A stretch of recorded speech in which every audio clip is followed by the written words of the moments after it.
Children of God, hear this. Sometimes you can reject the new thing that God is doing because you lack knowledge.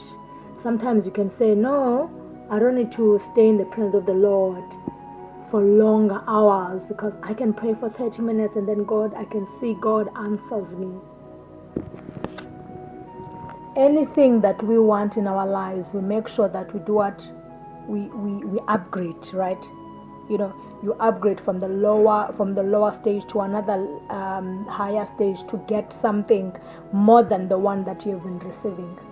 Not that God is not answering your 30 minutes prayer, your 1 hour prayer, but because you want more of God, you want to touch something of God. You understand? You want to understand something of God. Do you understand? And you want to have a form of God, and you are tired of living a life that is only you are speaking God, but you are not seeing God in results in terms of, in terms of physical, in terms of your tongue being converted, your eyes seeing in the spirit, your what is the thing, your feet walking before God blamelessly. You are tired of being in and out of salvation, backsliding. Then when you see those trends in your life, then it means that you must take a decision and say, okay, you know what? I know that God answers prayers. Even if I can sit for 5 minutes, God answers prayer. But because I look into my life and I see, and you become real. I look into my life and I see that there's something that is short. I'm not convinced that what I have right now, this God that I see in my life is all that it is. This Jesus that I see in my life is all that it is. This Holy Spirit that I see in my life is all that it is. So when you begin to think like that now, then it means you are ready now to do what? To climb higher in the realms of God. You are ready now to go and learn God. When now you're going to say, okay, let me take a decision. Let me increase from the 1 hour and let me do 3 hours, and then the 3 hours you say 6 hours, because this is what you must know, children of God. The 30 minutes that you are praying, the information that you have right now and the deliverance that you have right now from God, it is equivalent to that 30 minutes. But when you rise now from 3 hours and be consistent, your deliverance and the knowledge of God will be equal to what? To that 30 minutes, to that 3 hours. When you rise now to 7 hours, it will be equal to that. When you now rise now to 24 hours, to 72 hours, now the information that you're going to receive now from God will be equal to what? To the time that you have spent in God. There's that's called a measuring in the spirit. We cannot mock God.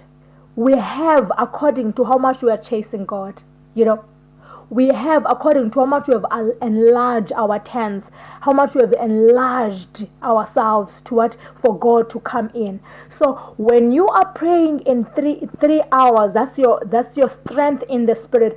God measures you that, okay, konaye in the spirit is able to walk according to what? To the 3 hours, and you'll be given that 3 hours, the information that is equal to these 3 hours. People that are running, they know this. If you are not consistent in running 10 kilometers, you cannot just try it. You cannot just try the marathon and just go on a competition of 10 kilometers.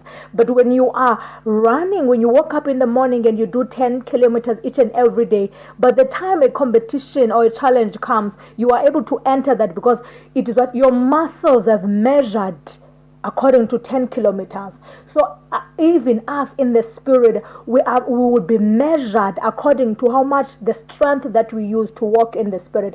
So if you walk in the spirit 15 hours, the Holy Spirit is going to mark that this is a muscle of Konai. And don't do it once, do it each and every day, and let your muscle begin to grow up.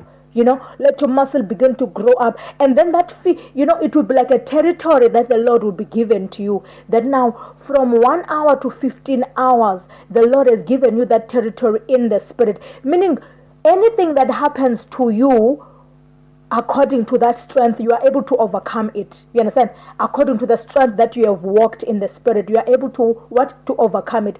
Any attack that the enemy released upon you, because of the strength that you have, you are able to what? To overcome. But now when now the enemy sees that you have a muscle, he will go now deeper into what? Into attacking you. Meaning even yourself, you have to go higher into God to build up a strength now where you are praying longer, 17, 20, 15 to 25. Do you understand? 72 hours, 48 hours. Because why? You want to be an overcomer, because we have already received victory in Jesus Christ. But the victory is not for free, is not for mahala. We must pay the price for victory. We must stop this thing of speaking and say, no, I have received victory in Jesus Christ. Yes, that is true. But where is the price? Show me the book that where you have paid the price. Then I'm going to give you the victory. That is what is automatically yours. So, children of God, by these words, I want to encourage you that don't sit there. Don't let the enemy to rob you. Don't sit where you are. Don't sit in the 30 minutes prayer and the 1 hour prayer. No, there's more in God. But you have to pay the price. You have to feel the pain of sacrificing. Remember, we are a living sacrifice. You know, those things are true. A living sacrifice. We live because we have Christ. And then a sacrifice is something that, you know, when you sacrifice something, you give up something. Meaning you give up your body, you give up your life, you give up your all. To do what? To have God in our lives. It begins in the prayer closet. Begins with the prayer closet. Don't say God is answering me with the 30 minutes. You don't know that you are robbing yourself. What you know right now is equivalent to that 30 minutes. And if you can stretch to an hour, you will know more. If you can stretch to 3 hours, you will know more. If you can stretch to 7 hours, you will know more. There's a lot in God. My people are perishing because of lack of knowledge. Do you know even the Bible that we are reading right now, that we are meditating on? The rest of the Bible is in the spirit realm. Jesus Christ said that I wanted to tell you many things, but I know you cannot handle it. Meaning it's where, but the Holy Spirit will come that will tell you all things. Meaning where the rest of what Jesus Christ did not teach us, the rest that is not in the Bible, it's in the spirit realm. Meaning every time you travel in the spirit realm to go and sit with the Father, the Father will give you a chapter. The Father will give you a verse. The Father will give you a word. The Father will give you chapters. But it is all in us as children of God. Bless you, children of God. I encourage you to pay a price in what? In prayer. Bless you, children of God.